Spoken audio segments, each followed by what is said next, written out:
शहर में चारों तरफ चहल पहल और धूम मची होती है। सारी दुकानें बांस की टोकरियां, बांस के सूप और फूल मालाओं से सजी होती है। इसी शहर में राकेश अपनी पत्नी सीमा के साथ छोटे से झोपड़ी में रहता है। यह छठ पर्व कहानी का दूसरा भाग है। यूँ तो पेशे से राकेश किसान होता है।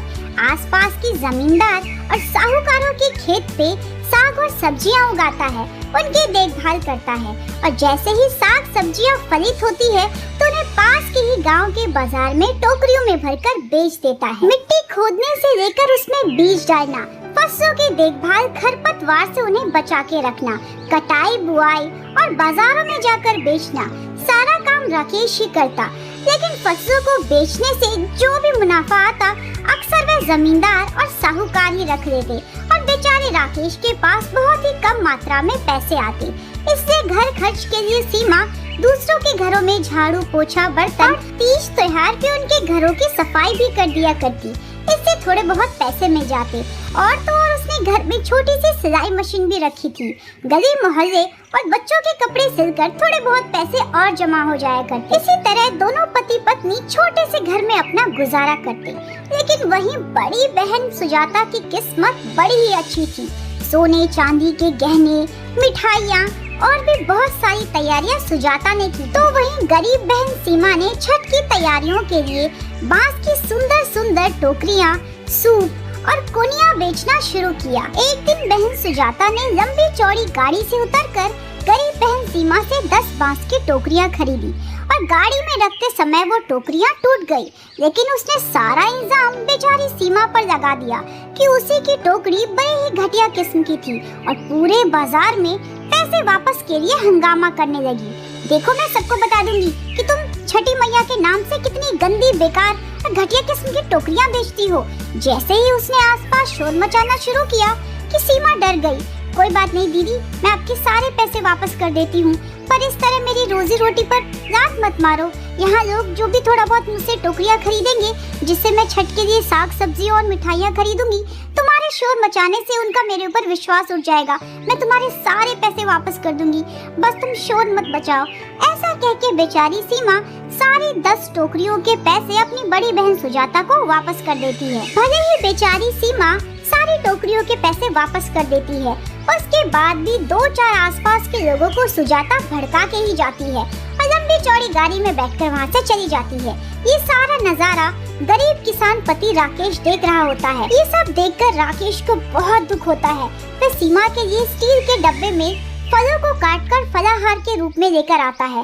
लेकिन ये सब देख के उसे बहुत चोट पहुंचती है। वह अपनी पत्नी को जमीन पर बैठ के समझाता है, देखो सीमा, सब तुम्हारे भोलेपन का बहुत फायदा उठाते हैं। तुम शहर से मोल भाव करके इतनी मेहनत से ये पक्की और मजबूत टोकरियां लेकर आई। एक तो तुम्हारी बहन ने सारी टोकरियों का नुकसान भी किया, ऊपर से तुमने ही उसके पैसे भरे। ये तो ठीक नहीं है ना। अरे अब जाने भी दीजिए, वैसे भी छठी मैया का त्योहार आने वाला है। मैं अपने दिल में कोई मैल नहीं रखना चाहती। थोड़ी बहुत बाजार में टोकरियां बेचने के बाद सीमा अपने घर आती है और पति के खाने के लिए घिया और अरहर दाल की सब्जी बनाती है कि तभी उसके मन में एक विचार आता है, इतनी कम कमाई से तो मैं छठ का त्योहार नहीं मना सकती। ये सोचकर वह अपने पति राकेश से बात करती है। मैं सोच रही थी कि वो जो कुम्हार विमला काकी है ना, क्यों ना उनसे थोड़े बहुत दिए खरीदे। मैं विमला काकी से कहूँगी कि वो हमसे थोड़े बहुत पैसे ही ले, और ये लीजिए मैंने आपके लिए अरहर दाल और घिया की सब्जी बनाई है और थोड़े से चावल। अब पता है अनाज भी बहुत कम बचा है, कुछ न कुछ तो करना ही पड़ेगा। ऐसा सोचकर अगले दिन फिर से बाजार में सीमा बांस की रंग बिरंगी टोकरियां बेचना शुरू करती है।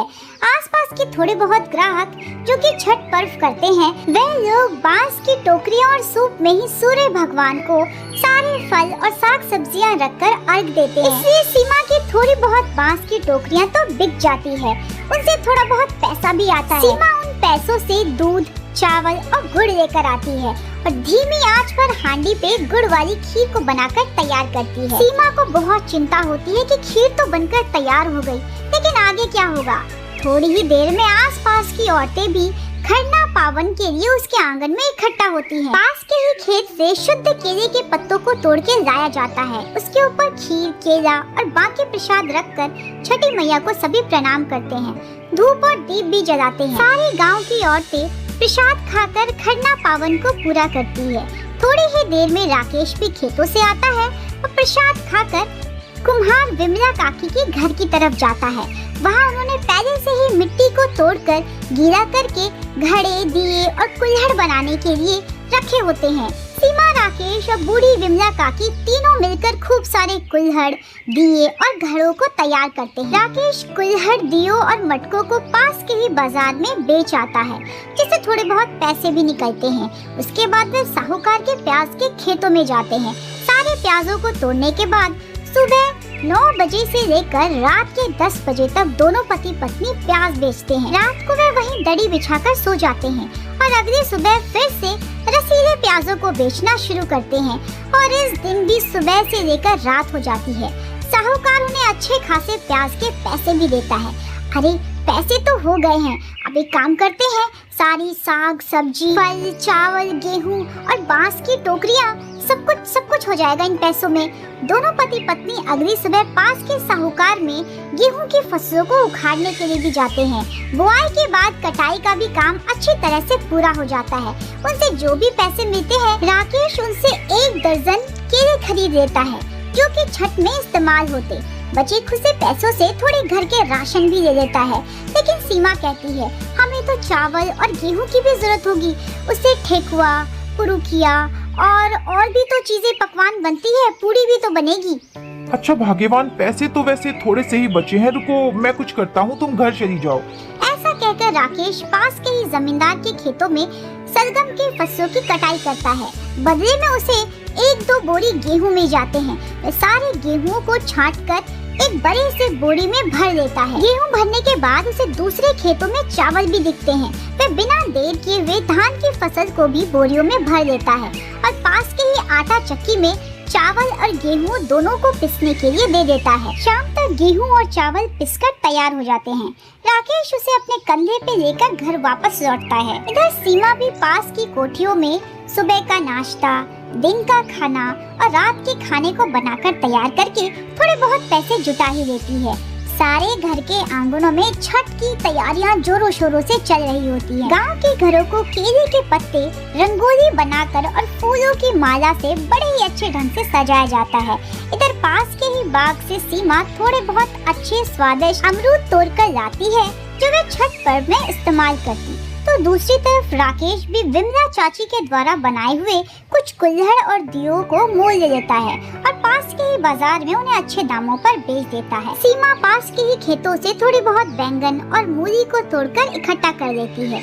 दोनों पति पत्नी सुबह 6 बजे ही मिट्टी के बर्तन जैसे कुल्हड़, सजे हुए दियों को बाजार में लेकर चले जाते हैं। छठ के त्योहार में जब संध्या काल और सुबह काल में भगवान सूर्य देव को अर्घ दिया जाता है, तो उसमें मिट्टी के बर्तन इस्तेमाल होते हैं। इससे आसपास के लोग मिट्टी के दिए, कुल्हड़ और बड़े मटके खरीद लेते हैं। राकेश छठी मैया को प्रणाम करता है और फूलों की माला उनके गले में डालकर और दीपक जलाकर पूजा अर्चना करते हैं। दोनों पति पत्नी बहुत खुश होते हैं, क्योंकि आखिरकार छठ में इस्तेमाल होने वाली सारी चीजों की तैयारियां उन्होंने कर ली होती है। अगली सुबह गांव घर का अलग ही नजारा होता है। चारों तरफ चहल पहल, सारी औरतों ने साज श्रृंगार किया होता है। सबके पैरों में पायल, बिछिया, मांग में सिंदूर और गहनों की भरमार होती है। बालों को अच्छी तरह से संवार कर सभी औरतें आलता लगाकर सूर्य को अर्घ देने के लिए पानी में उतर आती हैं। सबने अपने हाथों में या सर के ऊपर सूप या बांस की टोकरियां रखी होती है। सभी सूप, टोकरी और कोनिया में नारियल, गेहूं से बना हुआ टिकिया, पुरुकिया, ठेकुआ और चावल से बने हुए गोल गोल सफेद भुसबे सभी को टोकरियों में रखकर सारी फल सब्जियां इकट्ठे सूर्य भगवान को संध्या काल में अर्घ के समय पानी में उतरकर भगवान सूर्य को प्रणाम करते हैं और छठी मैया का ध्यान कर सारी साग सब्जियां फलों के साथ, पकवान के साथ टोकरियों को गोल गोल घुमाते हैं। उनकी ऐसी श्रद्धा होती है कि छठी मैया के आशीर्वाद से और सूर्य देव को प्रणाम करने से सारी इच्छाएं पूरी हो जाती है कि तभी सीमा की नजर अपनी बूढ़ी माँ कौशल्या पर पड़ती है, जिनके हाथ में भी बांस का सूप होता है और वह भगवान सूर्य को शाम का अर्घ दे रही होती है। लेकिन कहीं भी उसे अपनी बहन सुजाता नजर नहीं आती। वह अपनी माँ से उसके ना आने का कारण पूछती है तो उसकी माँ बड़ी ही दुखी दिल से बताती है कि उसकी तबीयत बहुत खराब है। इस बार वह छठी मैया को प्रसाद भोग नहीं लगा पाएगी और उसका छठ का पर्व अधूरा ही रह जाएगा। ये सब सुन के सीमा को बहुत बुरा लगता है। वह वापस अपने घर आती है, साग सब्जियां काटती है और अपने पति के लिए खाना बनाती है। लेकिन वह सोच में पड़ जाती है कि क्या ऐसे मुश्किल समय में उसे अपनी बहन की मदद करनी चाहिए, वही बहन जिसने उसकी बांस की टोकरियां खुद ही तोड़कर उसके ऊपर इल्जाम लगा दिया, शोर मचाकर लोगों को भी जताया कि उसे कुछ भी ना खरीदे और तो और टोकरियों के पैसे भी ले लिए। सीमा ने तो अपनी सुबह की अर्घ की भी सारी तैयारियां कर ली थी, सारी साग सब्जियां और सब कुछ इंतजाम कर लिया था। लेकिन उसके दिल में कचोट था कि उसकी बहन इस बार छठ के पर्व को पूरा नहीं कर पाएगी। क्या वह अपनी बहन की हालत जानने के लिए उसके घर जाएगी और क्या सुजाता इस बार अपनी बीमारी के चलते छठी मैया को अर्घ नहीं दे पाएगी और उसका छठ का पर्व अधूरा रह जाएगा। कहानी में आगे आने वाले भागों के लिए चैनल के साथ जुड़े रहे। चैनल को लाइक सब्सक्राइब करना ना भूलें।